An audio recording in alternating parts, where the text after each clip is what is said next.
Hello everyone. तो आज की वीडियो में हम पढ़ने वाले हैं बीए थर्ड ईयर 6 सेमेस्टर का जो हमारा सब्जेक्ट है इंग्लिश लिटरेचर, उसका जो पेपर फर्स्ट है जिसका टाइटल है Indian and new literature in English, उसकी यूनिट सेकंड जो है पोइट्री। यूनिट फर्स्ट हम पहले ही पढ़ चुके हैं, उसका लिंक आपको डिस्क्रिप्शन में मिल जाएगा। प्लेलिस्ट बना दी है, एमसीक्यू की अलग है और समरी की अलग है। हमारे चैनल वाले प्लेलिस्ट सेशन में जाएंगे हमारे चैनल के, तो वहाँ आपको प्लेलिस्ट मिल जाएगी। ठीक है, वहाँ बीए 6 सेमेस्टर का इंग्लिश लिटरेचर का सारी क्लासेस आपको मिल जाएंगी। ठीक है, तो यूनिट 2 में 4 चैप्टर हैं, जिसमें से फर्स्ट चैप्टर है ये तोरू दत्त का लक्ष्मण, पोइट्री है, पोयम है लक्ष्मण। ठीक है, ये तोरू दत्त जी के द्वारा लिखी गई है। ठीक है, ये एक फीमेल राइटर हैं। और इससे क्लास स्टार्ट करने से पहले आप एक बात और समझ लीजिए कि यूपी स्टेट की सारी यूनिवर्सिटी का सिलेबस जो है सेम नहीं है, तो आप प्लीज़ सिलेबस को अपनी यूनिवर्सिटी की ऑफिशियल वेबसाइट से ज़रूर चेक करें। ठीक है, ना कि यूट्यूब पर देखें। सेकंड ये कि अगर आपका पैटर्न, हम जो भी पढ़ेंगे एमसीक्यू पैटर्न के हिसाब से ही पढ़ेंगे, तो अगर आपका पैटर्न एमसीक्यू है, ऑब्जेक्टिव टाइप प्रश्न है, बहुविकल्पीय प्रश्न, ठीक है, तो उनको सिर्फ क्वेश्चंस ना पढ़ें, सिर्फ क्वेश्चंस को ना रटें, बल्कि ऑथर राइटर जो पोइट हैं उनके बारे में पढ़ें, उसकी समरी पढ़ें। अगर पोयम है तो उसके बारे में अच्छे से पढ़ें, डिटेल में फैक्ट्स भी पढ़ें, उसके जो भी फैक्ट्स हैं, और फिर उसके बाद सारे ही क्वेश्चंस करें, ऑल क्वेश्चंस करें, ना कि कुछ टॉप 50 नहीं करें, ना ही टॉप 100। जितने भी उस टॉपिक से क्वेश्चन बन रहे हैं एमसीक्यू सभी करें। ठीक है, तो अब हम अपनी क्लास स्टार्ट करते हैं। हमारा जो पढ़ने का तरीका होगा यही होगा कि पहले हम पोइट के बारे में पढ़ेंगे, उसके बाद पोयम है तो उसके बारे में अच्छे से जानेंगे कि क्या क्या बताया गया है इसमें, उसके बाद फैक्ट्स पढ़ेंगे, उसके बाद एमसीक्यू क्वेश्चंस करेंगे। तो आज की क्लास में हम पढ़ेंगे, ये पहली क्लास है लक्ष्मण वाले टॉपिक की। ठीक है, तोरू दत्त के द्वारा लिखी गई हैं, और इसमें सबसे पहले हम पोइट के बारे में पढ़ेंगे जो है हमारे तोरू दत्त। ठीक है, जो है हमारी तोरू दत्त, ये फीमेल राइटर है। ठीक है, तो Toru Dutt was a Bengali translator and poet. ठीक है, ये कलकत्ता से बिलोंग करती हैं, तो ये एक बंगाली ट्रांसलेटर हैं और पोइट हैं। Who wrote in English and French, जिन्होंने इंग्लिश और फ्रेंच में लिखा है, जो भी लिखा है। Toru Dutt is often regarded as the first female poet of Indian English literature, Indian English literature की फर्स्ट फीमेल। ठीक है, पहली महिला पोइट की तरह, कवित्री की तरह जानी जाती हैं ये इंडिया की। ठीक है, Dutt is most popular known for her collections of poems, ancient ballads and legends of Hindustan. ये एक कलेक्शन है, पोएम्स का कलेक्शन है, जिनके लिए ये बहुत ज़्यादा जानी जाती हैं। ठीक है, ये पॉपुलर है बहुत ज़्यादा, इसमें बैलेड्स हैं। ठीक है, और एक बैलेड्स लक्ष्मण इसी का पार्ट है। ठीक है, एक लक्ष्मण जो हमारा टॉपिक है पोयम, वो इसी बैलेड्स का, इन्हीं पोएम्स का एक पार्ट है। ठीक है, ये कब पब्लिश हुई थी? 1882 में, ये डेट याद रखिएगा। ठीक है, the theme of this poems, जो इन पोएम्स की विषय वस्तु क्या है? Are Indian epic and myths, Indian महाकाव्य और जो पुराणिक कथाएं होती हैं, मिथ्स, ठीक है, वो, and are written in English, और ये इंग्लिश में लिखी गई हैं। Her poems were considers home coming, इनकी जो पोएम्स है उनको होम कमिंग यानी घर वापसी माना जाता है। As they were based on Sanskrit text and Indian myths, क्योंकि वो संस्कृत टेक्स्ट पर आधारित है और इंडियन मिथ्स पर आधारित है। ठीक है, नेक्स्ट पॉइंट है हमारा, अब हम इनका जन्म देख लेते हैं, इनके बारे में जान लेते हैं। इनका जन्म कब हुआ था? ये 4 मार्च 1856 में। ठीक है, 4 मार्च 1856 में इनका जन्म हुआ था। रामबाग, कोलकाता, बंगाल, इंडिया में, मतलब बंगाल के कोलकाता में कोई जगह है रामबाग, वहाँ इनका जन्म हुआ था। कब हुआ था इसका डेट इतना ज़रूरी नहीं है, पर ये याद रखिएगा 1856 में। और कब तक जी थी? इनकी मृत्यु कब हुई थी? 1877 में। ठीक है, 1856 से 1877 तक ये इनका जीवन काल था। और ये 21 एज की थी, जब 21 ईयर्स ओल्ड थी तभी इनकी मृत्यु हो गई थी टीवी से। ठीक है, पहले टीवी बीमारी का इलाज नहीं चलता था, जिस वजह से इनकी मृत्यु हो गई थी। ठीक है, फादर का नाम था इनका गोविंद चंद्र दत्त, इनकी मदर यानी माता का नाम था कष्टरा मोनी दत्त। जो इनके फादर थे गोविंद चंद्रा दत्त, वो जो है वो खुद एक राइटर थे, ठीक है, और वो वेस्टर्न कल्चर से बहुत प्रभावित हुए थे, जिसके वजह से father converted to Christianity in 1862 when Dutt was 6 year old. जब तोरू दत्त मतलब 6 वर्ष की थी तो उनके पिता ने क्रिश्चियनिटी ईसाई धर्म को अपना लिया। कब? 1862 में, ठीक है। नेक्स्ट हमारा पॉइंट है Toru was the youngest child of 3। जो तोरू दत्त थी वो सबसे छोटी बेटी थी। आफ्टर आ सिस्टर अरु जिसकी मृत्यु 20 ईयर्स की थी तभी हो गई थी, अरु जी की मृत्यु भी, और वो भी इनकी मृत्यु भी टीबी से की बीमारी से हुई थी। एंड अ ब्रदर अब्जू जिनकी 14 ईयर्स ओल्ड, ये भी जब 14 वर्ष के थे तभी इनकी मृत्यु हो गई थी, वो भी इनकी भी मृत्यु टीबी की बीमारी से हुई थी, ठीक है। ये नेम याद रखिएगा अरु, क्योंकि जो तोरू दत्त हैं उनकी कई बुक्स को ट्रांसलेटेड किया है अरु जी ने, ठीक है, इनकी सिस्टर ने। नेक्स्ट पॉइंट है हमारा 10 early years were spent between Calcutta and Baghmari where she learn French, Bengali and English.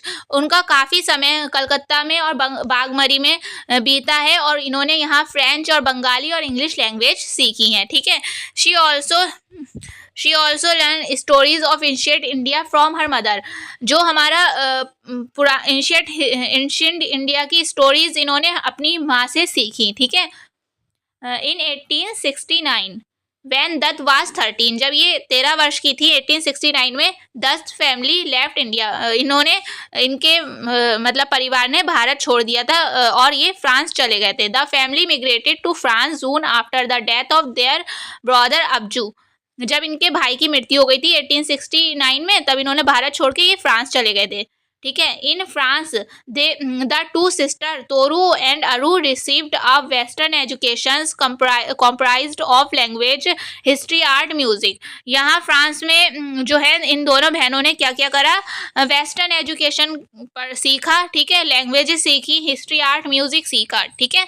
Next है हमारा point later they move to England. उसके बाद ये लोग इंग्लैंड चले गए। Where Dutt study at Cambridge, जहाँ तोरू दत्त ने कैम्ब्रिज यूनिवर्सिटी में अपनी पढ़ाई की।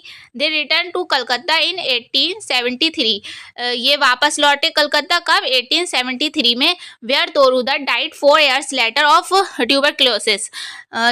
तोरू दत्त की मृत्यु कब हुई थी? 1877 में, ट्यूबरक्लोसिस यानी टीबी की बीमारी की वजह से। और उससे पहले ये 1873 में ही, मतलब अपनी मृत्यु से 4 साल पहले ही ये कलकत्ता मतलब भारत लौट आई थी, ठीक है। और यहाँ ये याद रखिएगा इनकी मृत्यु किससे हुई थी? ट्यूबरक्लोसिस से 21 ईयर की एज में ही, ठीक है। नेक्स्ट है हमारा इनके वर्क देख लेते हैं, इन्होंने क्या क्या करा है। Her first publication was an essay on the French poet Leconte de Lisle। जो ये एक फ्रांसीसी पोइट हैं, इनके ऊपर इन्होंने ऐसे लिखा था और ये इनका फर्स्ट पब्लिकेशन था, ठीक है, पब्लिश्ड इन बंगाल मैगजीन, और जो बंगाली मैगजीन में पब्लिश्ड हुआ था। After that she wrote her first book, इसके बाद उन्होंने अपनी फर्स्ट बुक लिखी है the diary of mademoiselle de Arvers, इसका नाम ये था, ठीक है, diary of mademoiselle de Arvers, which was illustrated by her elder sister Aru. जो एलिस्ट्रेशन की गई है इनकी बड़ी बहन आरू के द्वारा, एंड पब्लिश इन 1881, जो 1881 में पब्लिश हुई थी। She also wrote a sheep green in French fields, 1876 में पब्लिश हुआ था। ये इनका बहुत ज़्यादा पॉपुलर वर्क है और एमसीक्यू पैटर्न के पॉइंट ऑफ व्यू से देखें तो ये आ सकता है, इसको याद रखना, a sheep green in French fits, ठीक है। ये क्वेश्चन आ सकता है ये किसके द्वारा लिखी गई है और कब पब्लिश्ड हुई है, तो ये 1876 में पब्लिश्ड हुई थी, ठीक है। नेक्स्ट पॉइंट है हमारा the only book of hers to appear during her lifetime was, मतलब ये एकमात्र बुक है जो इनके मतलब जब ये जीवित थी तभी पब्लिश्ड हुई थी, प्रकाशित हुई थी। आशीव ग्लेंड इन फ्रेंच फिट्स, जो 1876 में प्रकाशित हुई थी, और ये बुक एकमात्र बुक है जो जब ये जिंदा थी तभी प्रकाशित हुई थी। बाकी जो बुक्स हैं इनकी मृत्यु के बाद प्रकाशित हुई हैं, ठीक है। Collection of translations from the French, और ये फ्रांसीसी बुक्स मतलब फ्रांसीसी ट्रांसलेशन का कलेक्शन है, ठीक है। और ये बुक का नाम ज़रूर याद रखिएगा, इस टाइप से क्वेश्चन बन सकता है कि कौन सी एक बुक है जो जब ये मतलब जब ये जीवित थी तब प्रकाशित हुई थी, तो ठीक है। आशीफ ग्लिंट इन फ्रेंच फिट्स कब प्रकाशित हुई थी? 1876 में। और इनकी मृत्यु कब हुई थी? 1877 में, मतलब एक वर्ष पहले ही इन्होंने प्रकाशित की थी ये बुक, ठीक है। नेक्स्ट है, इनकी मृत्यु कब हुई थी? 30 अगस्त 1877 में, ठीक है, जब ये 21 वर्ष की थी, ठीक है, 21 ईयर्स ओल्ड थी जब। कोलकाता में, बंगाल में ही इनकी मृत्यु हुई थी, इंडिया में, ठीक है। इनका रेस्टिंग प्लेस था, जहाँ रेस्टिंग प्लेस क्या होता है? जहाँ दफन किया जाता है या फिर कहें तो अंतिम संस्कार किया जाता है, वो रेस्टिंग प्लेस होता है। इनका रेस्टिंग प्लेस था मणिकोटाला क्रिश्चियन केमिस्ट्री, कोलकाता, ठीक है। ये इतना इम्पोर्टेंट नहीं है, पर डेट की डेट याद रखिएगा और डेट ऑफ बर्थ याद रखिएगा, ठीक है। ये ज़्यादा इम्पोर्टेंट नहीं है, ठीक है। और हाँ, इनकी डेथ किस वजह से हुई थी, किससे हुई थी? तो मैंने पहले भी बताया था इसमें, ट्यूबरक्लोसिस, टीबी की बीमारी से हुई थी इनकी डेथ, ठीक है। इनकी डेथ कैसे हुई थी? ट्यूबरक्लोसिस इनको बीमारी हो गई थी। तो 21 ईयर्स ओल्ड जब ये थी, मतलब 21 वर्ष की जब ये थी, तभी इनकी डेथ हो गई थी, ठीक है। अब हम इसकी पोएम के बारे में थोड़ा बहुत जान लेते हैं, about the poem. Lakshman is जो पोएम है हमारी, उसका नेम क्या है? Lakshman is a narrative poem in the form of dialogue, जो किसके फॉर्म में? डायलॉग के फॉर्म में है, ठीक है। The poem occurs in the her poetic anthology Ancient Ballads and Legends of Hindustan। ये जो तोरू दत्त हैं, उनका पोएम्स का ग्रुप है, ठीक है। ग्रुप्स ऑफ पोएम में से एक पोएम जो लक्ष्मण है उसको दिखाया गया है इसमें, और ये ग्रुप्स ऑफ पोएम का नेम क्या है? Ancient ballads and legends of Hindustan. इसमें 9 बैलेड्स हैं, ठीक है, इसमें से ही एक लक्ष्मण है। पब्लिश इन 1882, और ये कब पब्लिश हुई थी? 1882 में पब्लिश हुई थी। ये दोनों चीज़ें याद रखिएगा, ठीक है। The poem details a particular episode from the epic the Ramayana, जो रामायण लिखा है ये थोड़ा, ठीक है। रामायण में जो रामायण के एक एपिसोड को, एक विशेष एपिसोड को दिखाया गया है इसमें, ठीक है, इस पोएम में। जब आप आगे पढ़ेंगे तो आपको समझ में आएगा, ठीक है। रामायण के एक एपिसोड को फिर से बताया गया है इस पोएम में। तो अब हम इसकी समरी देख लेते हैं। Lakshman is a poem by Dutt, मतलब जो लक्ष्मण है वो एक पोएम है जो तोरू दत्त के द्वारा लिखी गई है। एंड इट नरेट्स, ये सुनाती है a specific episode from the epic Ramayana, जो रामायण महाकाव्य है उसका एक एपिसोड को ये सुनाती है, ठीक है। Ram has been exiled by his father Dasharatha at the request of his mother Kaikeyi. Kaikeyi के कहने पर दशरथ के द्वारा राम जी को वनवास भेजा जाता है, ठीक है। He is accompanied in his exile with his brother Lakshman and wife Sita। वो जो है वनवास के लिए जाते हैं अपने भाई लक्ष्मण और अपनी वाइफ सीता के साथ। ड्यूरिंग देयर एक्साइल, वनवास के दौरान, दे लिव इन दंडिका फॉरेस्ट, वो कहाँ रहते हैं? एक जंगल में रहते हैं जिसका नाम है Dandika. It is here that, यहाँ होता है Surpanakha the demon king's Ravana sister, जो किंग रावण की, मतलब रावण की सिस्टर थी, is attract to Lakshman beauty, वो लक्ष्मण जी की ब्यूटी से अट्रैक्ट हो जाती है। And proposes marriage to him, और उन्हें शादी के लिए प्रपोज कर देती है। Lakshman refuses her as he is already married, वो उसके प्रपोज को इनकार कर देते हैं क्योंकि वो पहले से ही शादीशुदा है। And he has worked his life in service to his older brother and his wife, और उन्होंने कसम खा रखी है कि अपने भाई भाभी की सेवा करेंगे वो। Surpanakha is angry beyond reason, बिना किसी रीजन के वो एंग्री हो जाती है Surpanakha. And tries to attack Sita, और वो सीता पर हमला करने की कोशिश करती है। Lakshman then attacks her and cuts off her nose, और फिर लक्ष्मण क्या है, वो उन पर अटैक करते हैं और उनकी नाक काट लेते हैं। The hurt Surpanakha now complains to her brother Ravana, who decides to investigate for himself and goes to the forest. तो इससे क्या हुआ, सुपर्णरेखा को गुस्सा आ गया, उसे बहुत ज़्यादा हर्ट हुआ और उसने रावण को कंप्लेन किया इस बात के लिए, अपने भाई रावण को इस बात के लिए कंप्लेंट किया। फिर रावण डिसाइड करता है कि वो खुद जाकर इन्वेस्टिगेट करेगा और वहाँ जाएगा, तो वो जंगल के लिए जाता है रावण। रावण हियर सीज सीता, वो यहाँ पर सीता को देखता है and is enamoured at first sight, और उसे एक तरफा प्यार हो जाता है, ठीक है, और एंड डिसाइड्स टू किडनैप हर। उसको आपने जैसा कि पढ़ा ही होगा, तो वो भड़काती है, सुपर्णरेखा ही भड़काती है रावण को, ठीक है, कि सीता बहुत ज़्यादा खूबसूरत है, उसको यहाँ वहाँ नहीं यहाँ होना चाहिए, इस टाइप से भड़काती है, ठीक है। रावण हेयर सीज सीता, फिर क्या था, हाँ, फिर रावण सीता को किडनैप कर लेता है। ही अनट्रस्ट मारीची, मारीची कौन है, मारीची रावण के मामा है, और वो उन्हें विश्वास दिलाता है, और फिर कहता है कि आज शेप, और जो मारीची हैं वो आज शेप शिफ्टिंग डेमन है, मतलब जो शेप अपना रूप बदल लेते हैं, ठीक है, with the task of luring Rama away will he cooled snatch Sita, मतलब वो जो है अपने जो मारीची हैं उन जो रूप बदल लेते हैं उसके मामा, वो उनसे कहता है कि वो राम को अपने पीछे भगा ले जाएं, और ताकि जब सीता अकेली हो जाए तो वो सीता का अपहरण कर ले, ठीक है। Maricha takes on the guise of a golden deer, जो मारिच है रावण के मामा, वो क्या करते हैं, सुनहरे मतलब गोल्डन डीर, सुनहरे हिरण का रूप ले लेते हैं, एंड टेम्प्ट्स सीता, और सीता को आकर्षित करते हैं।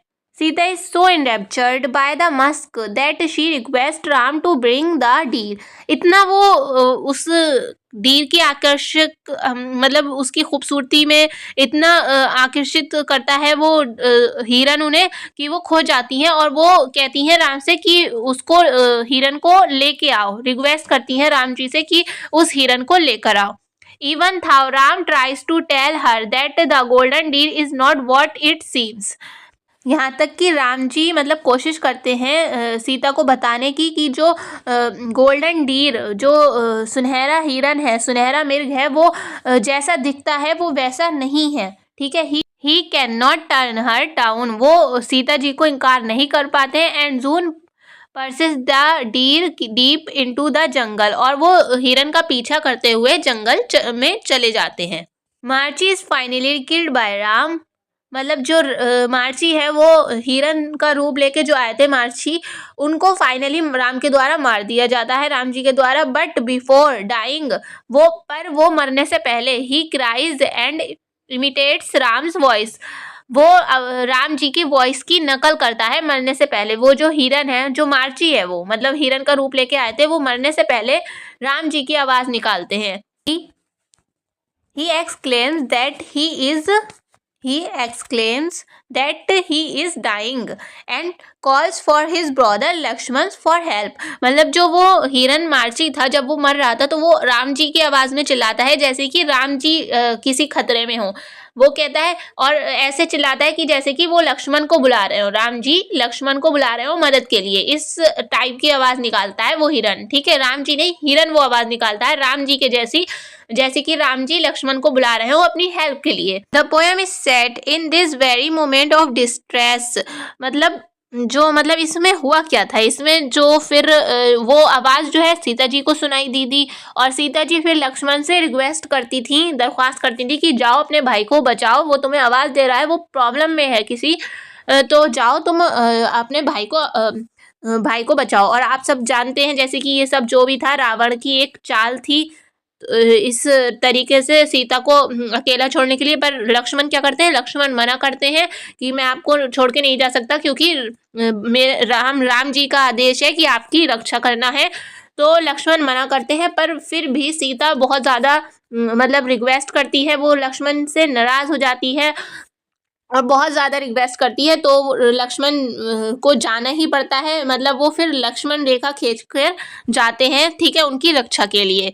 तो यही मतलब जो लक्ष्मण जी और सीता जी में बातें होती हैं इस बीच, वही इस पोएम में दिखाई गई हैं कि सीता जी किस तरीके से दरख्वास्त करती हैं लक्ष्मण से, अपने मतलब लक्ष्मण से कहती हैं कि जाओ अपने भाई को बचाओ। तो यही सब इस पोएम में दिखाया गया है, ठीक है। And the poem is set in this very moment of distress and depicts, दर्शाता है the pleas of Sita, request Sita की दरख्वास्त, who exhorts Lakshman to go to his brother's help, जो मजबूर कर देती हैं लक्ष्मण को अपने भाई की हेल्प करने के लिए जाने पर। ठीक है, यही इस पूरी पोयम में यही दिखाया गया है। ठीक है, तो वो लक्ष्मण रेखा खींच कर जाते हैं, मतलब अपने भाई की मदद करने के लिए। ठीक है, आज की वीडियो में बस इतना ही। नेक्स्ट वीडियो में हम पोयम पढ़ेंगे, हिंदी में भी समझेंगे पोयम को और इंग्लिश में भी। पोयम को समझना इसलिए ज़रूरी है क्योंकि एमसीक्यू क्वेश्चंस में जैसे कि 2 लाइंस दे देते हैं पोयम की और फिर नीचे पूछ लेते हैं कि ये किस पोयम की लाइंस है। नेम दे देते हैं पोयम्स का ऑप्शन में, जैसे कि लक्ष्मण ऑप्शन में दे दिया, एंजाइटी दे दिया, अनरेस्ट ऑफ डिजायर, ये पोएम्स के नेम है, ये ऑप्शन में दे दिए। तो हमें बताना होता है किस पोएम की हैं ये लाइंस। ठीक है, तो इसलिए पोएम्स को पढ़ना ज़रूरी है। तो आप ज़रूर वीडियो देख लीजिएगा नेक्स्ट वीडियो में, और उसके बाद हम एमसीक्यू क्वेश्चंस कर लेंगे इसके। ठीक है, और इसका पीडीएफ आपको टेलीग्राम ग्रुप पर मिल जाएगा, उसका लिंक डिस्क्रिप्शन में मिल जाएगा। ठीक, तो वहाँ से आप डाउनलोड करिएगा, बिल्कुल फ्री अवेलेबल है इसका पीडीएफ। और अगर वीडियो थोड़ी भी हेल्पफुल रही हो तो वीडियो को लाइक ज़रूर कर दिएगा और अपने फ्रेंड्स के साथ या क्लासमेट्स के साथ सबके साथ शेयर ज़रूर कर दिएगा। ठीक है, थैंक यू फॉर वॉचिंग।